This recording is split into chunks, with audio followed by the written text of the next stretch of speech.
Manajemen apa? Oke, salah.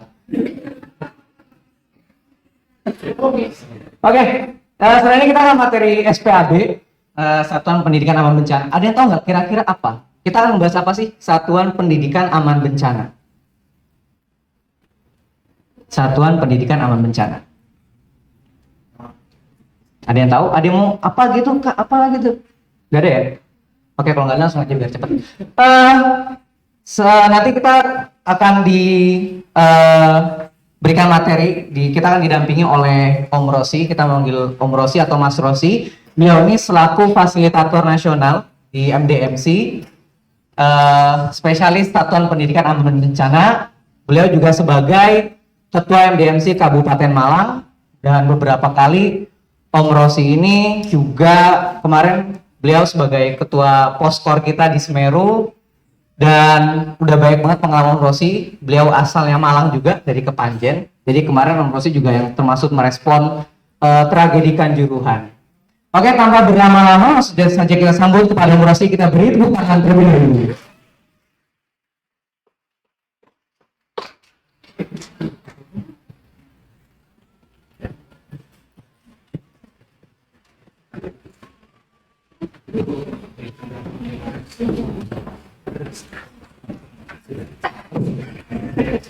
Oke, langsung saja saya serahkan kepada Om Rosi tentang materi Satuan Pendidikan Aman Bencana.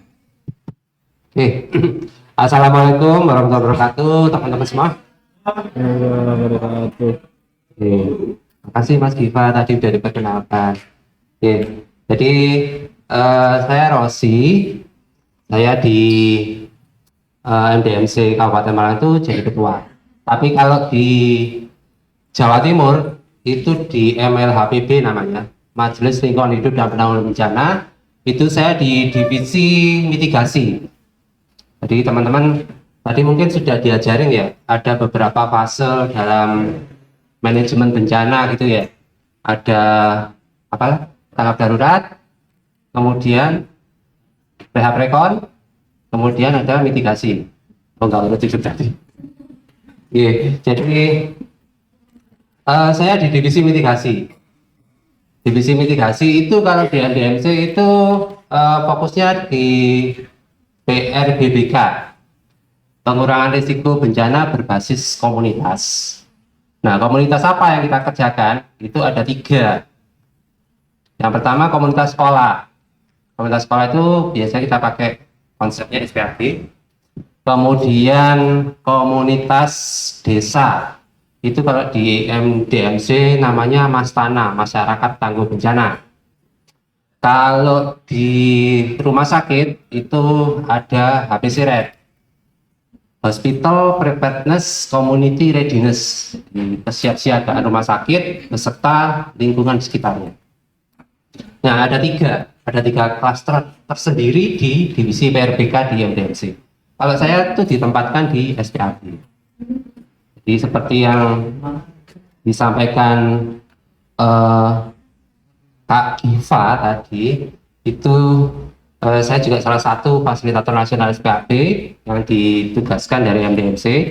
Kemarin juga ditugaskan di pas COVID itu ada konsep ubah namanya. Itu SPAB dengan fokusnya itu adalah menyiapkan pendidikan tatap muka saat pandemi. Seperti itu. Nah, teman-teman, kalau kita ngomong SPAB, ada yang sudah pernah dengar SPAB? Belum pernah ya? Oke, ya itu salah satu kendala kita.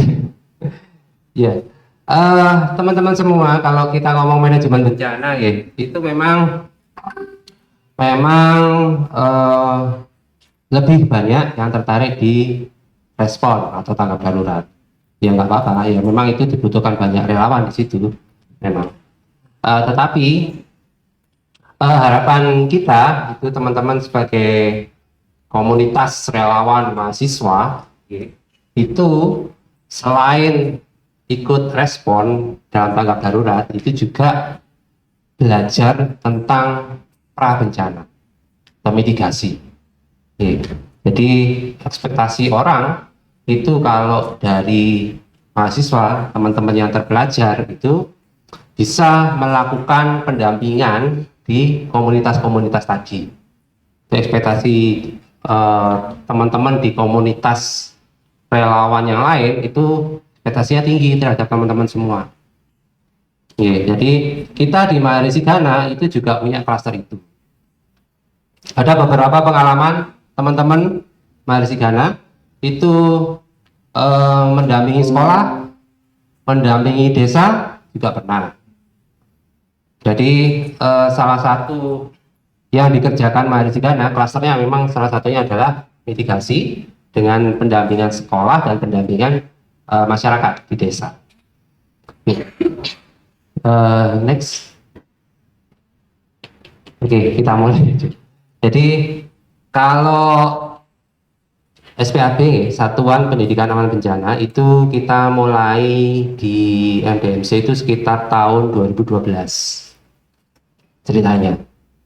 Jadi tahun 2012 itu kita menggagas bagaimana sih kita menyiapkan ketangguhan di sekolah.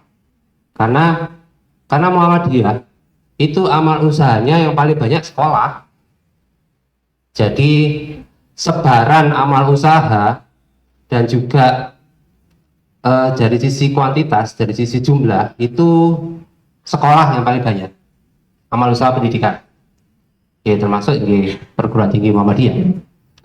Nah, artinya apa? Dengan sebaran dan jumlah yang besar tadi itu ada dua sisi.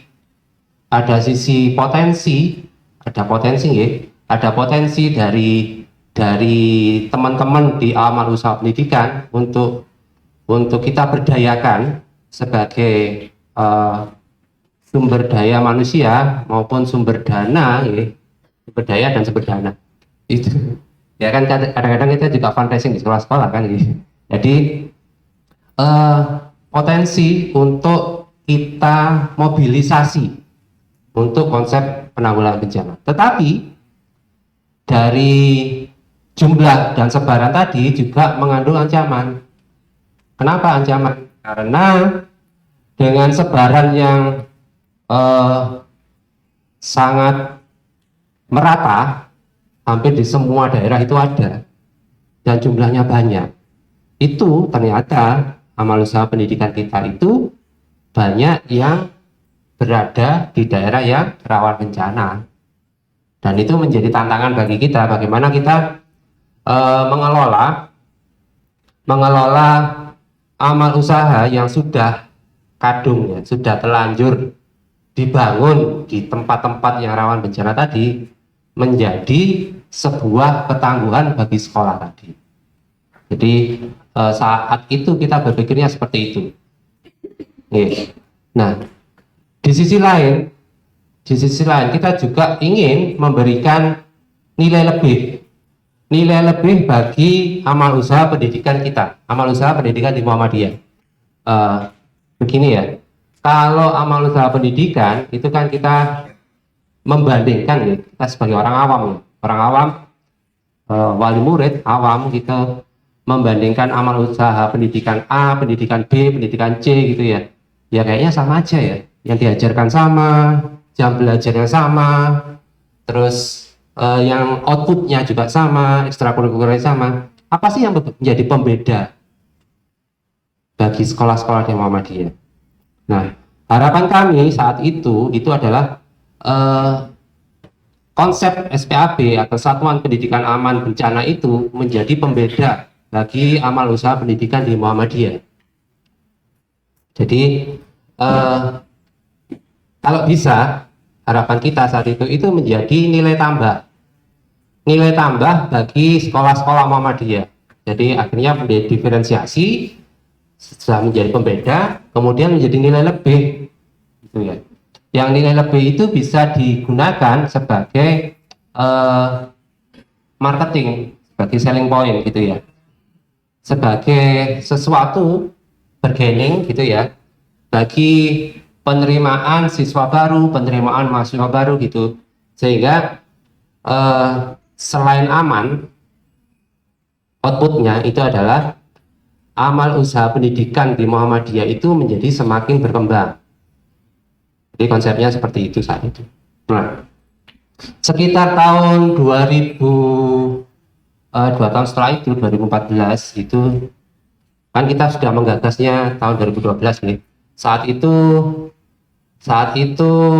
pilot projectnya itu di Malang dan Magelang. Jadi namanya dulu masih rancangan sekolah Muhammadiyah siaga bencana.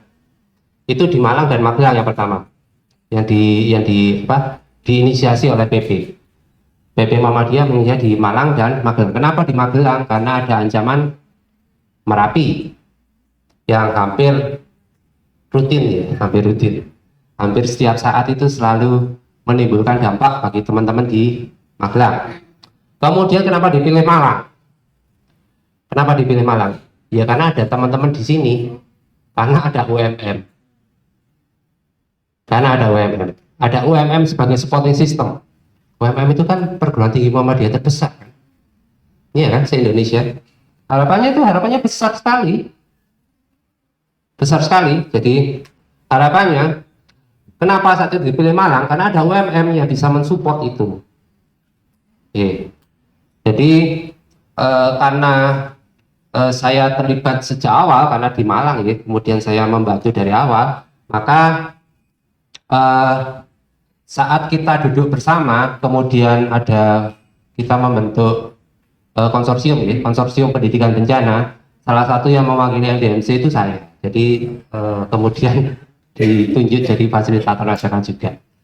Jadi begitulah kurang lebih ceritanya. Kemudian kita duduk bersama, pengalaman masing-masing lembaga yang pernah menginisiasi, entah itu namanya SMAB, sekolah madrasah aman bencana, atau kalau di Muhammadiyah itu sekolah Muhammadiyah siaga bencana, atau di lembaga-lembaga yang lain juga mengadakan kan, juga menginisiasi itu kita duduk bersama berbicara tentang konsep atau praktik baik yang sudah pernah kita lakukan. Jadi akhirnya tahun 2014 itu BNPB sudah punya rancangan dari semua lembaga-lembaga tersebut dan menjadi sebuah konsep baku sekarang. Konsepnya disebut sebagai konsep 3 pilar. Jadi semua lembaga sekarang seragam, diratifikasi oleh BNPB dan BPBD, itu memakai konsep 3 pilar. Yang mana kalau kita berdefinisi ya seperti ini ya. Seperti ini. Jadi satuan pendidikan aman bencana itu adalah komunitas pembelajar yang berkomitmen akan budaya aman, sehat, nggak cuma aman ya, sehat ya. Jadi kalau di COVID itu juga harus sadar bahwa PHBS harus juga masuk dalam konsep itu. Sadar akan resiko, memiliki rencana matang sebelum terjadi bencana, saat terjadi bencana, dan sesudah bencana. Kemudian selalu siap merespon. Artinya apa? Punya rencana sebelum terjadi bencana.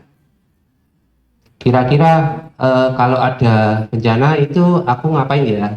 Apa yang kita lakukan ya? Jadi rencana sebelum terjadi bencana. Saat terjadi bencana, rencananya kurang lebih seperti ini. Sekolah dan masjid biasanya itu meskipun tidak terdampak bencana secara langsung, ya, tapi secara tidak langsung itu banyak sekali yang terdampak. Kenapa? Karena biasanya menjadi tempat pengungsian. Itu paling enak, sekolah itu paling enak, kelasnya banyak gitu ya, kemudian ada kamar mandinya, ada wifi-nya sekarang ya. Jadi sangat ideal untuk jadi tempat posko, jadi tempat pengungsian itu sangat memungkinkan. Jadi meskipun sekolahnya tidak terdampak secara langsung, tetapi secara tidak langsung itu terdampak. Kenapa terdampak? Karena dijadikan tempat pengungsian dan proses belajar mengajar itu tidak bisa dilakukan. Nah, saat terjadi bencana, kira-kira rencana pembelajarannya seperti apa? Kurang lebih seperti itu. Kemudian sesudah bencana. Kalau sesudah bencana itu konsepnya adalah rehabilitasi, rekonstruksi. Nih. Rehabilitasi, rekonstruksi untuk sekolah-sekolah yang terdampak itu kira-kira itu siapa yang melakukan? Pendanaannya dari mana? Nah, kurang lebih seperti itu. Jadi kegalauan-kegalauan itulah yang akhirnya melahirkan konsep SPAP. Next. Oke, ini sasarannya. Sasaran satuan pendidikan yang aman. Yang pertama adalah melindungi anak dan pekerja di sektor pendidikan dari kematian dan cedera di sekolah. Ini jelas sekali kan ya. Saat jam pembelajaran di sekolah, itu keselamatan pekerja warga sekolah itu menjadi tanggung jawab sekolah. Itu hal yang wajar. Nih. Jadi bagaimana sekolah itu bisa meminimalkan risiko terjadinya cedera atau bahkan kematian, cedera atau bahkan kematian bagi warga sekolahnya saat terjadi bencana. Itu konsepnya. Kemudian yang kedua adalah untuk merencanakan keberlangsungan pendidikan dalam menghadapi bahaya yang sudah terprediksi. Ya, jadi kan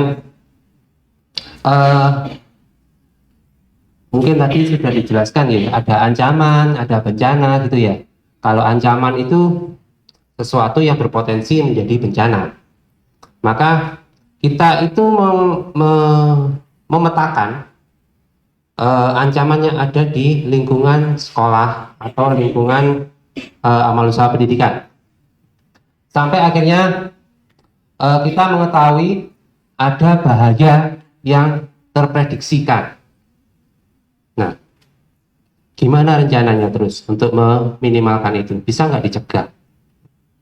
Ya, konsep pencegahannya bisa nggak? Kalau banjir itu mungkin bisa ya dicegah ya. Tapi kalau yang lainnya belum tentu ya. Gempa bumi kan kita nggak bisa mencegah ya. Nggak bisa dicegah. Maka konsepnya adalah konsep pengurangan risiko. Jadi risikonya diminimalkan karena tidak bisa dicegah lagi, harus diminimalkan. Apa yang bisa dilakukan untuk mencegah itu? Yang ketiga adalah untuk melindungi investasi di sektor pendidikan. Nah, nih menarik nih. Menariknya adalah teman-teman nih, kalau amal usaha pendidikan Muhammadiyah itu ya, itu ya, dari proses membangunnya, mungkin teman-teman tahu ya, itu rata-rata dibangun dari tanah wakaf, ya kan, tanah wakaf. Kemudian bangunnya gimana? Patungan, betul nggak? Betul, patungan. Nah, itu adalah sebuah aset yang kita bina, kita bangunnya lama banget, patungannya juga lama gitu ya, untuk bangun jadi misalnya kayak UMM sampai segede ini. Kira-kira dulu siapa yang patungan sampai segini ya? Kalau sekolah-sekolah itu lebih apa ya, perjuangannya lebih berat lagi mungkin ya.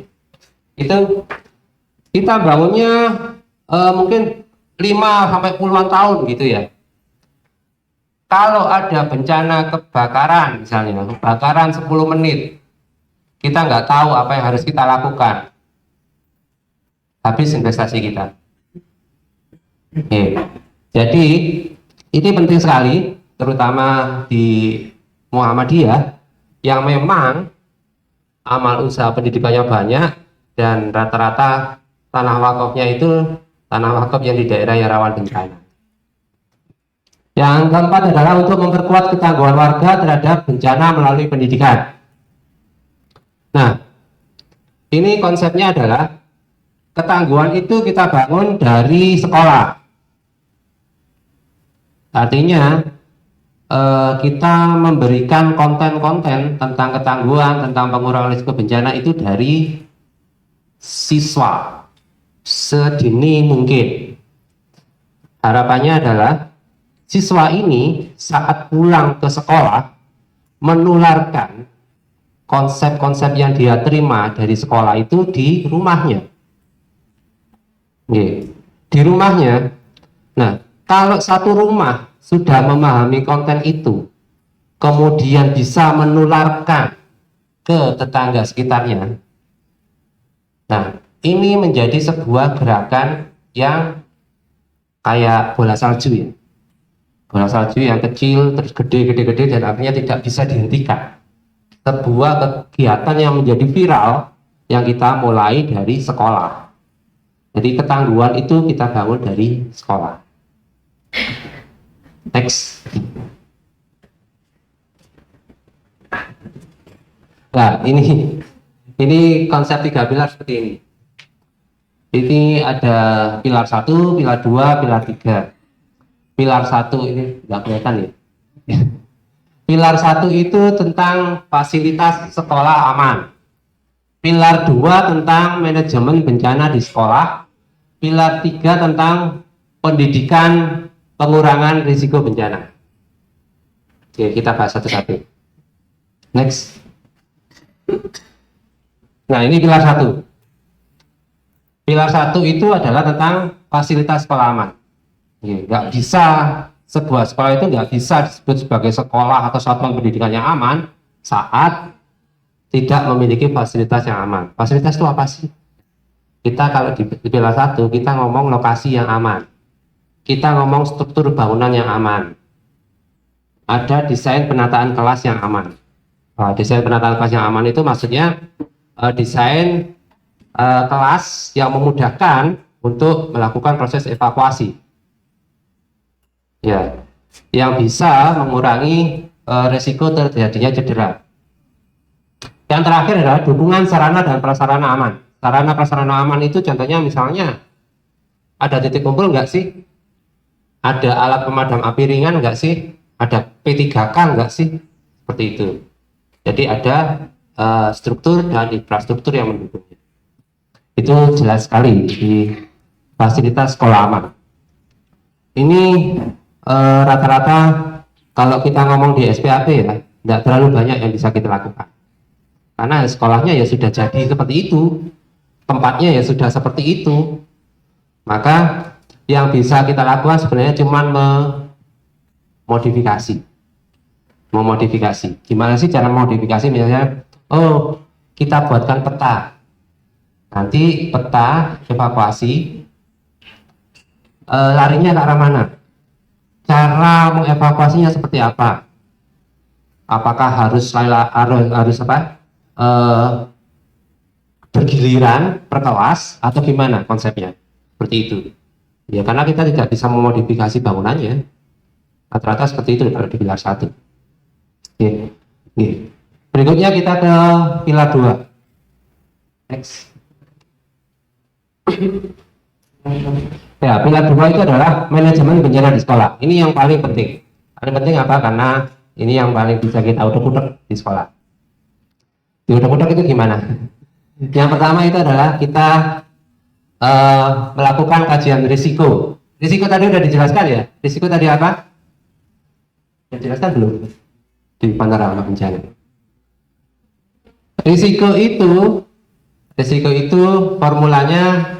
Risiko itu terjadi saat ada ancaman bertemu dengan kerentanan dan berbanding terbalik dengan kapasitas. Yang rumusnya R sama dengan H kali V per C. Tadi udah belum? Jadi risiko itu seperti itu. Risiko itu komponennya ada hazard, ancaman, kemudian ada vulnerability, kerentanan, ada kapasitas. Oke, jadi R risk sama dengan H kali V per C. Jadi untuk meminimalkan R, maka V atau kerentanan harus diperkecil atau C itu diperbesar sebagai pembaginya.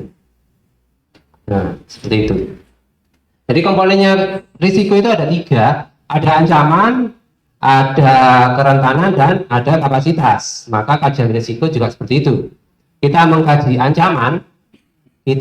ancamannya yang ada di sekolah itu apa aja, kemudian kita petakan dan kita kenali karakteristik ancamannya seperti apa, kita lakukan pemeringkatan. Pemeringkatan. Karena apa? Kita nggak mungkin untuk menyiapkan sebuah sekolah itu untuk semua jenis ancaman. Ya kan? Ya kan kita nggak membentuk Superman kan, tapi membentuk super team. Ya. Jadi nggak mungkin sebuah sekolah itu kita siapkan untuk bencana tsunami, bencana gempa bumi, bencana banjir, semua jenis bencana kita siapkan, nggak mungkin. Ya kalau sekolahnya jauh dari laut, ngapain kita nyiapkan diri untuk tsunami gitu kan? Nggak masuk akal juga. Maka kajian ancaman, setelah itu ada kajian kerentanan dan kajian kapasitas, itu di kajian risiko. Yang kedua adalah pembuatan peta dan jalur evakuasi. Membuat peta sekolah, menentukan titik kumpulnya di mana dan jalur evakuasinya seperti apa. Yang ketiga adalah membentuk tim siaga bencana di sekolah. Fungsinya tim siaga bencana ini adalah sebagai BPBD-nya sekolah. Mereka lah yang melakukan pertolongan pertama saat terjadi bencana. Ya, nggak mungkin kan kita mengharapkan bantuan dari pihak luar. BPBD akan datang ke sekolah kita, misalnya itu butuh waktu berapa lama? Kalau kejadiannya gempa, seluruh kota itu pasti mengalami gempa. Nggak mungkin BPBD akan jujuk di sekolah kita segera mungkin, karena semua kawasan juga terdampak seperti itu. Maka sekolah atau satuan pendidikan itu harus bisa menolong dirinya sendiri. Nggak mungkin mengharapkan bantuan dari orang lain. Siapa yang bisa kita libatkan? Ya, kita libatkan semua unsur yang setiap saat ada di sekolah.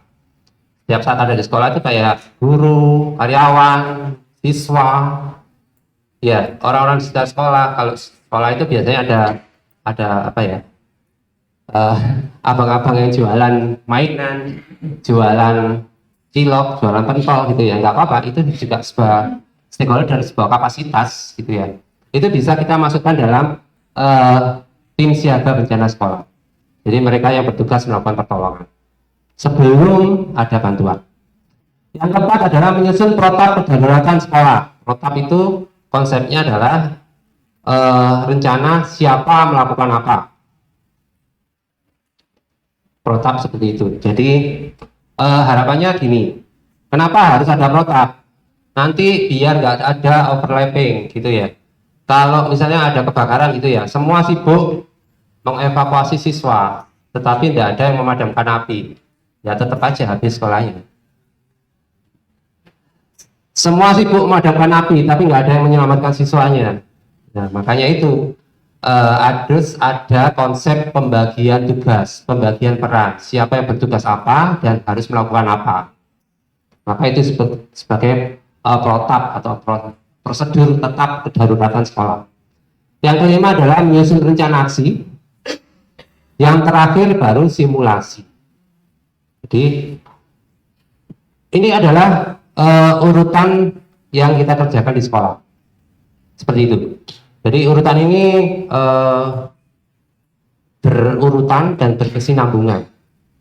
Jadi kita nggak mungkin ujuk-ujuk gitu ya, datang ke sekolah itu kemudian yuk simulasi kebakaran yuk gitu ya, nggak mungkin seperti itu, karena kita nggak tahu ancamannya sebenarnya apa. Kita nggak mungkin kan. Sementara simulasi itu sebenarnya adalah menguji protap yang kita kerjakan, yang kita buat bersama-sama. Nah, nggak mungkin.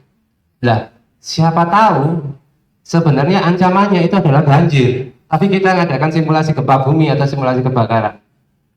Kan muspro kan ya, mubazir gitu, kita ngajak simulasi seperti itu. Maka simulasi itu letaknya di akhir setelah ada kajian-kajian seperti itu. Ancamannya sebenarnya apa? Maka simulasinya seperti itu. Protapnya siapa? Siapa melakukan apa? Harus ada. Next. Nah ini teman-teman, mungkin kalau tadi belum dijelaskan ya. Risiko itu adalah H kali V per C. H itu hazard, V itu vulnerability atau kerentanan, dan C adalah kapasitas. Nah, dari konsep ini ada yang menarik sebenarnya. Ada yang menarik. Kalau risiko itu sebagai risiko bencana adalah kemungkinan kerugian. kerugian akibat dampak bencana. Maka pertanyaannya adalah, bisa nggak sih bencana itu dihilangkan? Kenapa enggak? Ada yang mau berpendapat? Ada yang mau berpendapat kenapa bencana itu nggak bisa dihilangkan? Atau bisa? Oke, monggo. Izin menjawab. Salam kenal, nama saya Arkam Krisna Megianto. Pendapat saya, kenapa bencana tidak bisa dihilangkan? Karena bencana itu fenomena yang berkaitan dengan alam dan manusia. Sedangkan alam itu kita tidak tahu apa yang akan terjadi sejam, 2 jam, ataupun di hari berikutnya. Seperti itu, Mas. Terima kasih. Terima kasih. Tadi di panorama bencana dijelaskan bencana kan? Tadi dijelaskan ya bencana itu apa ya? Bencana itu apa? Peristiwa atau rangkaian peristiwa itu kan menurut Undang-Undang 24 tahun 2007 itu kan? Ya. Peristiwa atau rangkaian peristiwa yang menimbulkan kerugian, itu ya seperti itu kan? Baik dari alam atau non alam. Kalau tidak menimbulkan kerugian, bencana enggak?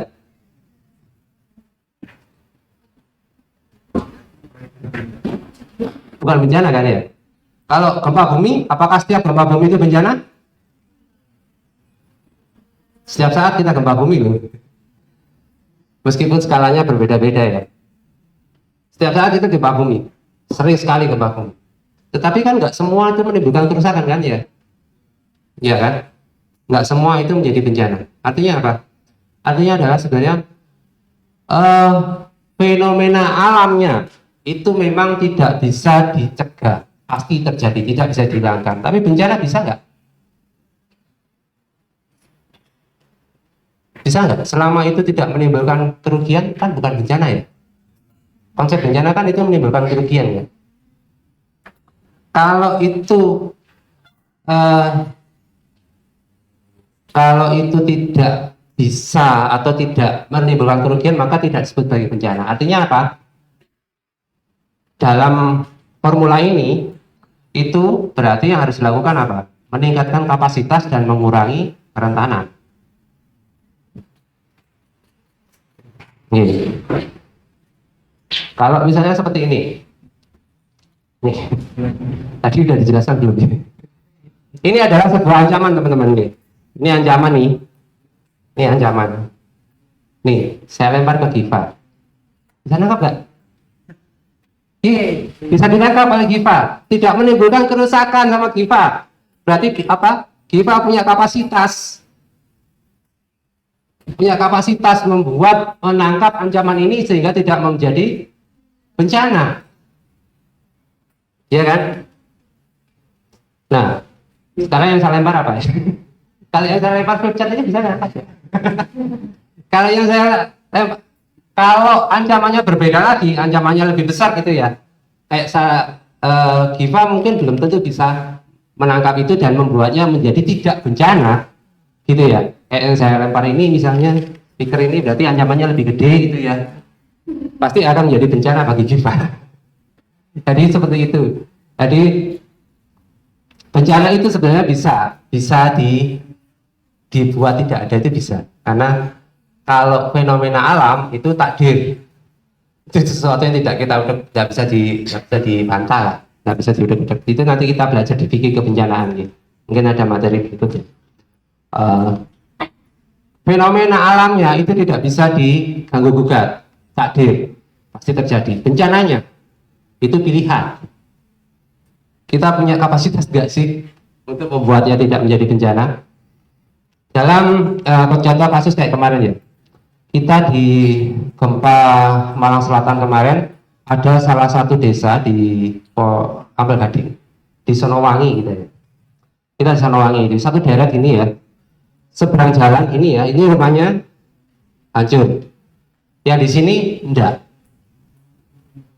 Yang di sini terjadi bencana, yang di sini enggak. Padahal gempanya sama. Jadi artinya apa?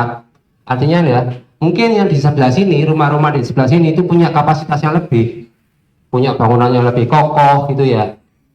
dibandingkan dengan yang sebelah sini depannya, sehingga saat dia terjadi bencana dia tidak. Jadi artinya sebenarnya adalah bencana itu pilihan, kita mau menjadikannya bencana apa enggak. Jadi kita harus meningkatkan kapasitas. Next.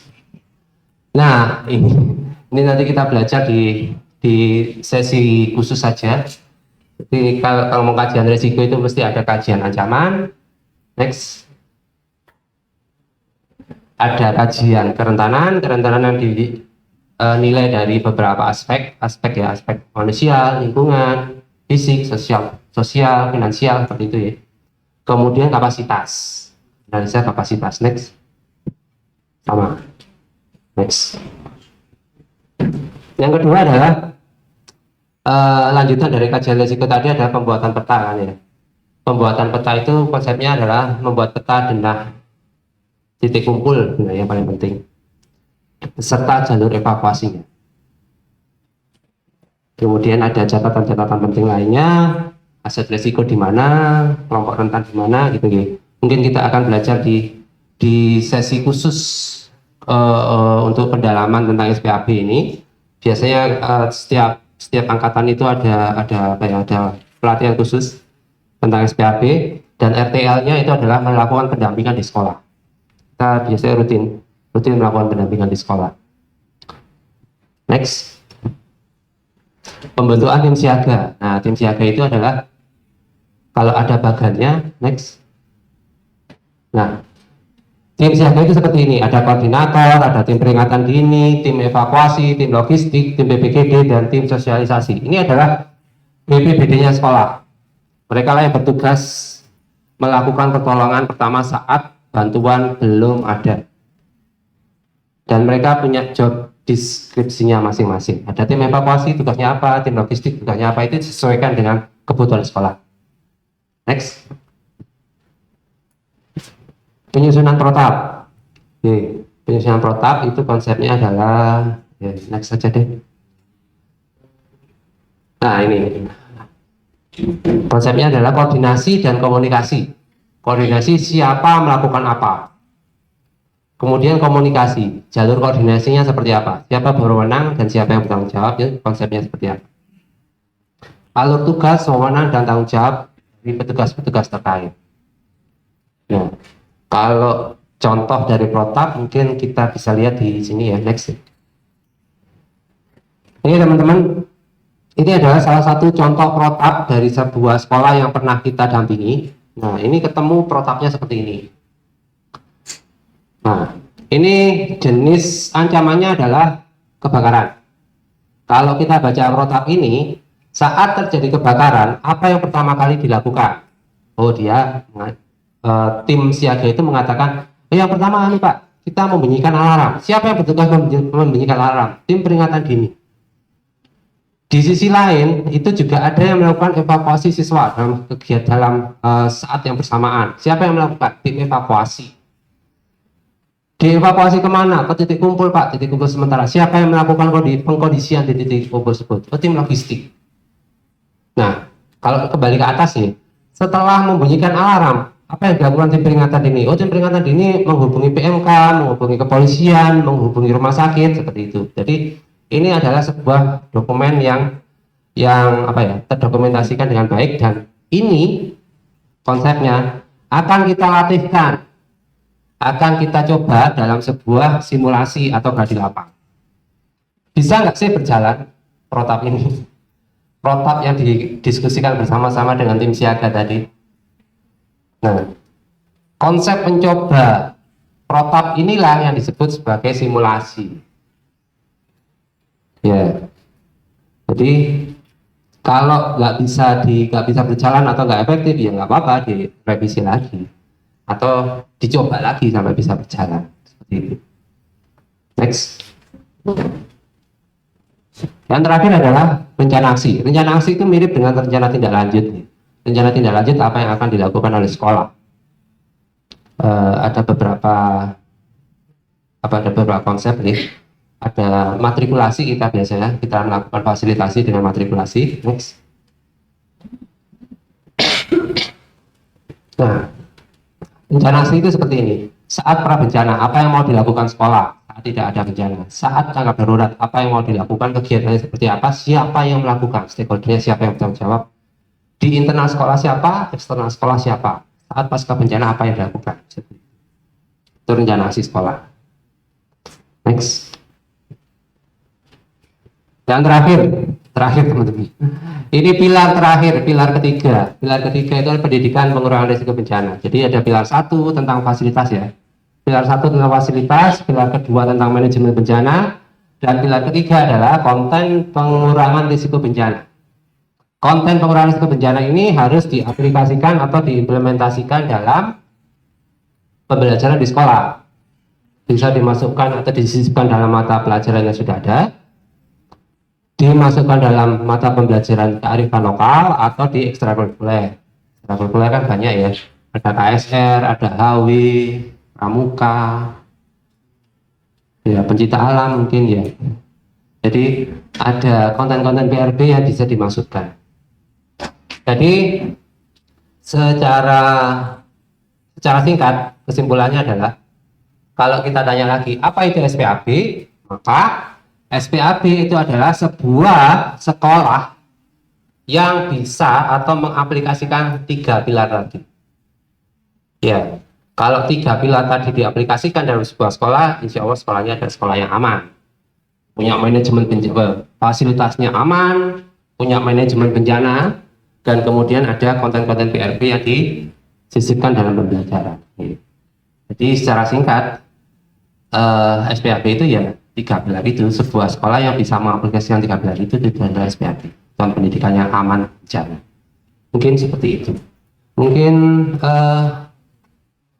secara garis besar, secara global gitu ya SPAB ya.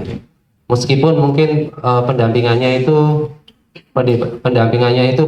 butuh beberapa kali di sekolah ya. Sekolah itu nggak mungkin semua itu kita selesaikan dalam 1 hari. Minimal rekor maksimal kita itu adalah kita melakukan pendampingan 3 hari.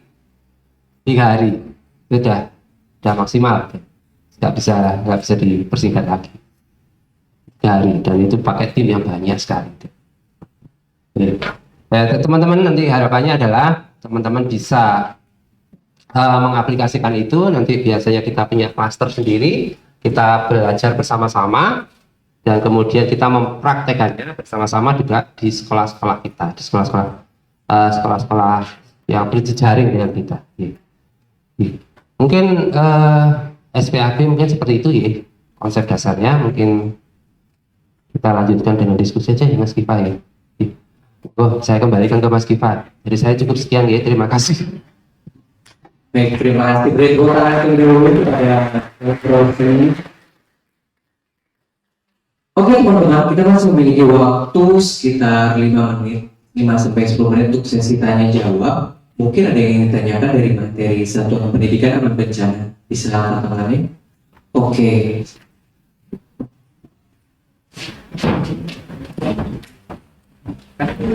Perkenalan dulu ya.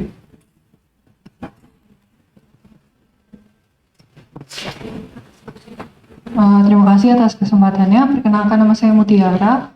Saya ada pertanyaan karena tadi di formulasi resiko itu ada mention atau ada tersebut tentang kapasitas. Jadi pertanyaan saya adalah dari pendidikan ini Pak, nanti diberikan ke sekolah tadi dengan rekor terlamanya 3 hari. Apakah ada bentuk evaluasi untuk memastikan kalau misalnya pendidikan yang sudah diberikan ini menjadi kapasitas bagi siswa-siswa yang ada di sekolah tersebut? Begitu pertanyaan. Terima kasih. Langsung dijawab. Oke, langsung ya. Oke, menarik ini sebenarnya adalah masalah sustainability ya, keberlanjutan program. Keberlanjutan program itu adalah saat setelah sekolah yang kita dampingi itu misalnya 2 tahun atau 3 tahun ke depan kita datangi lagi, apakah masih bisa disebut sebagai satuan pendidikan nyaman seperti itu ya. Itu bermacam-macam. Regulasinya sih memang memang harusnya itu menjadi sebuah program yang berkelanjutan. Jadi itu dilanjutkan saat kita tinggal gitu ya.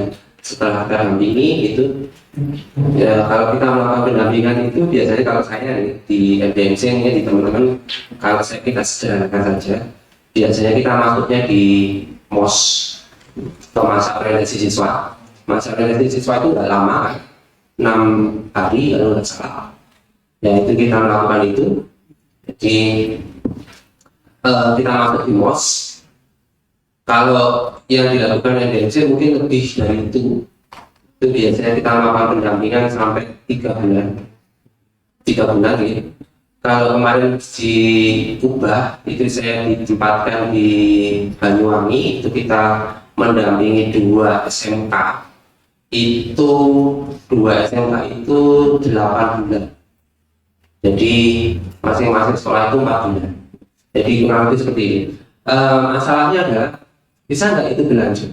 Itu saya kembalikan lagi sebenarnya, kembalikan yang menjadi pemikiran kami itu dalam lembaga yang konsen dengan pendidikan itu memang dari unsur perguruan tinggi, unsur akademisi. Mungkin Mas Ian tadi mungkin jelaskan nggak peta ini? Dari akademisi itu harapan kami itu adalah teman-teman mahasiswa, apalagi yang jurusan apa ya, Fakultas Keguruan Ilmu Pendidikan (FIP), yang memang dididik untuk jadi guru itu terpapar dengan konten-konten pengurangan risiko bencana, maka awareness dia merasa memiliki dan dia merasa butuh, sekolah itu butuh kayak gini, itu lebih bagus ya. Jadi itu membuat sebuah program SPAP itu sustainability-nya lebih besar atau bahkan lebih meningkat lagi, nggak cuma melanjutkan program tapi meningkatkan program seperti itu. Tetapi permasalahannya adalah tidak seperti itu juga di lapangan itu ya, seperti banyak yang kita lakukan itu ternyata tidak seperti itu kondisinya itu memang cuman itu banyak yang beranggapan itu adalah proyek atau menggugurkan kewajiban, yaitu permasalahan bersama yang terjadi memang seperti itu. Jadi setelah kita dampingi gitu ya, kita kembali lagi ke sekolah itu 2 atau 3 tahun lagi, ternyata nggak dilanjutkan, dokumennya sudah tidak ada, kepala sekolahnya sudah ganti, guru-gurunya sudah tidak tahu lagi. Maka harapannya adalah nanti saat pendampingan itu teman-teman itu nanti kalau kita melakukan pendampingan itu kita melibatkan stakeholder yang ada, ya kan? Kan tadi ada melibatkan stakeholder kan. Stakeholder itu adalah pemangku kepentingan dari sekolah, dari masyarakat di sekitar sekolah. Sehingga kalau sekolahnya miss itu masih ada lingkungan inilah yang sebagai backup. Jadi saat sekolahnya mungkin sudah tidak aman lagi, maka lingkungan yang bisa mengambil alih. Jadi konsepnya dalam PRBBK, pengurangan risiko berbasis komunitas, itu memang konsep komprehensifnya itu adalah desa tangguh bencana. Kemudian di dalam desa itu sekolah-sekolahnya adalah SPAP. Jadi desananya dulu dikerjakan, kemudian SPAP setiap sekolah-sekolah itu ada SPAP SPP yang dilakukan oleh lembaga kayak kita ini ya, yang di sana misalnya bersama teman-teman dari desa.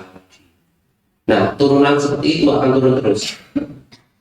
Desa tangguh bencana menjadi kelurahan tangguh bencana yang disampaikan oleh Mas Dian tadi, kelurahan-kelurahannya, kemudian lingkungan terkecilnya, RT, RW, RT, keluarga tangguh bencana, sekolah-sekolahnya dalam lingkup desa tadi. Itu menjadi sebuah program dari sebuah desa. Jadi hal komprehensifnya memang seperti itu. Tetapi memang ya pada kenyataannya memang permasalahan dan masalah bersama-sama ini itu tidak seperti itu dilakukan. Jadi jalan sendiri-sendiri. Jangan sendiri-sendiri. Memang ya, memang kenyataannya seperti itu ya. Jadi kita jalan dengan SPAD-nya, BPBD jalan dengan istananya, ini nggak apa-apa. Itu tidak menjadi sebuah hal yang menyurutkan atau mematahkan semangat kita, karena seperti yang saya bilang tadi dari awal, itu adalah kita itu adalah yang terpenting, itu adalah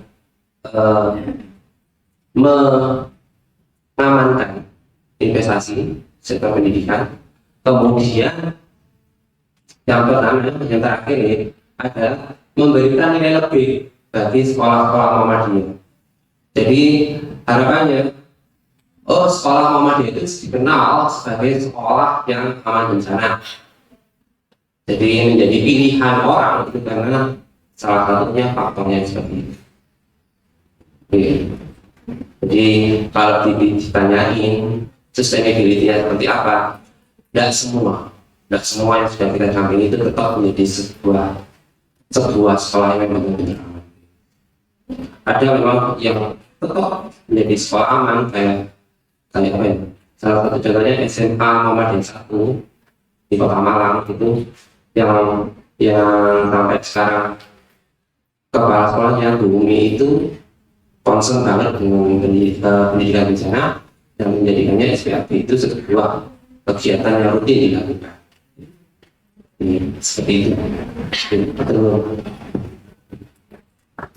Mungkin ada satu pertanyaan lagi yang ingin ditanyakan teman-teman.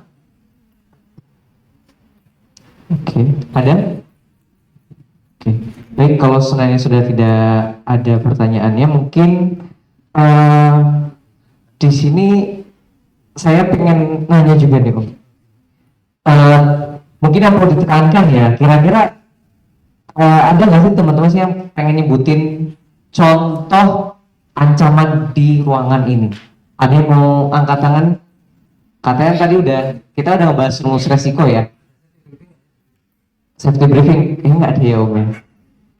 Ada yang mau ngasih tahu contoh ancaman di ruangan kita ini apa? Ayo.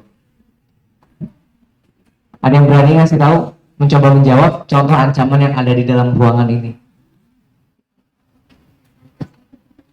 Raise your hand. Ayo, sudah paham belum? Contoh ancamannya apa coba?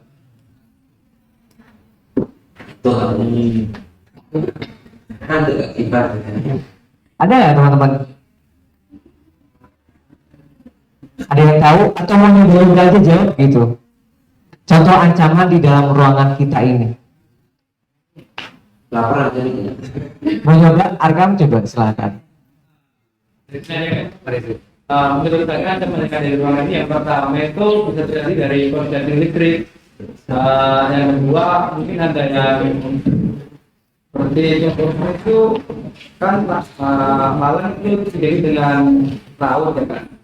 Bisa ada di Lampung juga di sini, terus Semeru juga di situ, kembang ini juga sangat memungkinkan. Iya. Benar nggak Om ancamannya? Iya benar. Tapi kayaknya nanti nggak sampai sini. Karena lautnya di Malang itu di pantai selatan, yang dari sini itu jalannya sampai ke pantai itu 3 jam sampai 4 jam kan Pak. Dan konturnya Malang itu berbukit-bukit sehingga alhamdulillahnya gitu ya, berbukit-bukit sehingga nggak landai kayak di Pacitan atau Banyuwangi gitu ya, yang tsunami-nya bisa nyampe sampai ke kota. Jadi ke atas sama bukit-bukitnya. Tapi benar sih. Oke, benar ya Kang.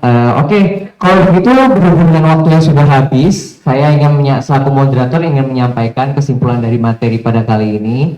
Yang pertama, Satuan Pendidikan Aman Bencana adalah komunitas belajar yang berkomitmen akan budaya aman dan sehat, sadar akan resiko dan memiliki rencana yang matang dan mapan sebelum, saat, dan sesudah bencana. Suatu instansi pendidikan dikatakan aman bencana bila dapat menerapkan 3 pilar SPAB, yaitu fasilitas aman bencana, manajemen pendidikannya, kemudian pendidikan pengurangan resiko bencana. Di mana kita juga mengenal kajian resiko di dalam SPAB ini untuk menurunkan risiko kita harus meningkatkan kapasitas kita dan menurunkan ancaman yang ada serta kerentanan. Demikian saya selaku moderator pamit undur diri. Saya akhiri sesi materi Satuan Pendidikan Aman Bencana. Bila taufiq wal hidayah. Assalamualaikum warahmatullahi wabarakatuh. Terima kasih teman-teman.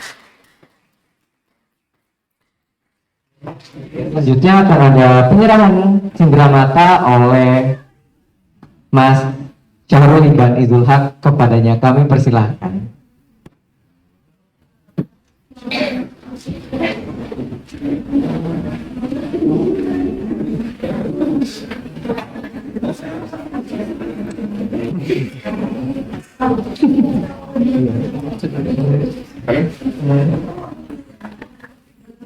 Satu, dua, tiga. Lagi. Satu, dua, tiga.